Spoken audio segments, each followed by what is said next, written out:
Thank you, Mr. Chairman. Just recently, Mr. Mueller, you said Mr. Liu was asking you questions. And Mr. Liu's question, I quote, "The reason you didn't indict the president is because of the OLC opinion." And you answered, "That is correct." But that is not what you said in the report, and it's not what you told Attorney General Barr.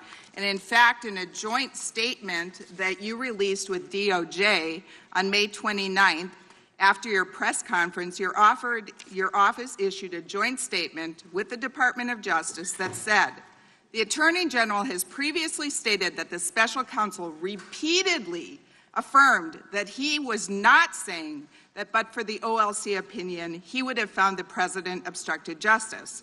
The special counsel's report and his statement today made clear that the office concluded it would not reach a determination one way or the other whether the president committed a crime.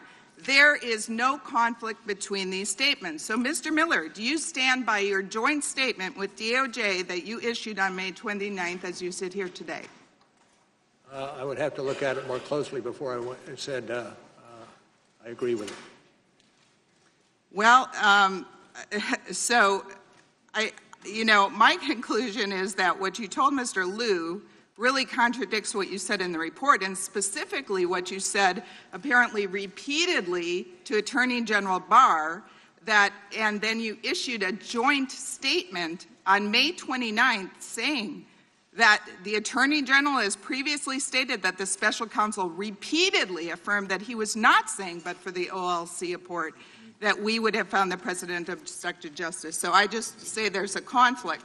I do have some more questions. Mr. Mueller, there's been a lot of talk today about firing the special counsel and curtailing the investigation. Were you ever fired, Mr. Mueller, from Was I what? Were you ever fired as special counsel, Mr. Mueller? No. No. Were you allowed to complete your investigation unencumbered? Yes. And in fact, you resigned as special counsel when you closed up the office in late May 2019. Is that correct? That's correct. Thank you. Mr. Mueller, on April 18th, the Attorney General held a press conference in conjunction with the public release of your report. Did Attorney General Barr say anything inaccurate either in his press conference or his March 24th letter to Congress summarizing the principal conclusions of your report? Well, what you are not mentioning is a letter we sent on March 27th to Mr. Barr that raised some issues, and that letter speaks for itself. But then I don't see how you that could be, since AG Barr's letter detailed the principal conclusions of your report, and you have said before that there wasn't anything inaccurate. In fact, you had this joint statement. But let me go on to another question. Mr. Mueller, rather than purely relying on the evidence provided by witnesses and documents, I think you relied a lot on media. I'd like to know how many times you cited the Washington Post in your report. How many times I what? Cited the Washington Post in your report. I do not have knowledge of that figure, but that's it. I don't have knowledge of that figure.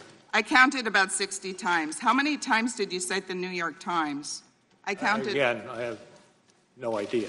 I counted about 75 times. How many times did you cite Fox News? As with the other two, I have no idea. About 25 times. I've got to say, it looks like Volume 2 is mostly regurgitated press stories. Honestly, there's almost nothing in Volume 2 that I couldn't already hear or know simply by having a $50 cable news subscription. However, your investigation cost the American taxpayers $25 million. Mr. Mueller, you cited media reports nearly 200 times in your report. Then in a footnote, a small footnote, number 7, page 15 of volume 2 of your report, you wrote, I quote, This section summarizes and cites various news stories not for the truth of the information contained in the stories, but rather to place candidate Trump's response to those stories in context. Since nobody but lawyers reads footnotes, are you concerned that the American public took the embedded news stories at Time of the face value? gentlelady has expired. The gentlelady from Washington.